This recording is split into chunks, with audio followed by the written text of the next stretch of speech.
Bonjour à tous, c'est Jean-Luc Haut sur sa chaîne YouTube. Aujourd'hui, nous allons parler de l'armée russe qui reçoit un nouveau lot de véhicules de combat Terminator.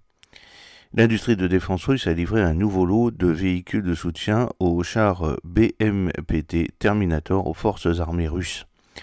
Selon un communiqué du conglomérat russe Rostec, son usine Dura Vagonvarod a achevé la dernière livraison de BMPT qualifiés de très demandés suite à leur déploiement au combat. Ce véhicule développé pour accompagner et protéger les chars de combat principaux dans des environnements complexes gagne en importance dans les opérations terrestres russes.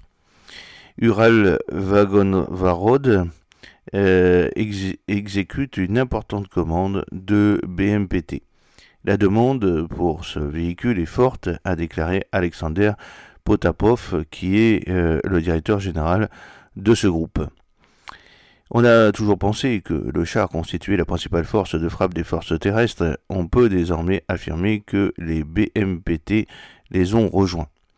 Le BMPT, abréviation de Biawada Machina Podersky Tankov, est un véhicule chenillé, lourdement armé, conçu pour opérer aux côtés des chars ou servir de plateforme d'appui-feu direct. Initialement conçu après les lourdes pertes blindées subies par les forces russes en combat urbain pendant les guerres de Tchétchénie des années 90 et au début des années 2000, ce système a été conçu pour offrir une puissance de feu concentrée et une protection renforcée en combat rapproché, où les chars sont souvent vulnérables. La dernière version 2025 bénéficie de mesures défensives améliorées, notamment une protection dynamique renforcée et un blindage latéral supplémentaire, a indiqué l'entreprise. Les véhicules sortent désormais des chaînes de production équipées d'un blindage cage anti-drone et de systèmes de guerre électronique, des mesures également intégrées aux chars russes modernisés, les T-90M Porif et les T-72B3M.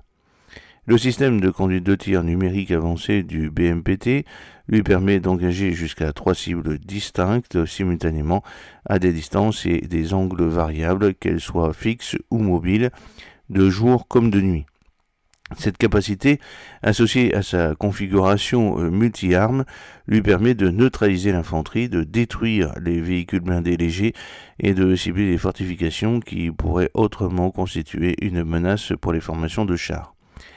Le développement du véhicule a été motivé par le besoin opérationnel clair, fournir aux chars un appui-feu dédié capable de neutraliser l'infanterie, les équipes anti-chars et les menaces dissimulées en milieu urbain ou fortifié, des missions que les véhicules blindés conventionnels peuvent peiner souvent à accomplir sans subir de lourdes pertes.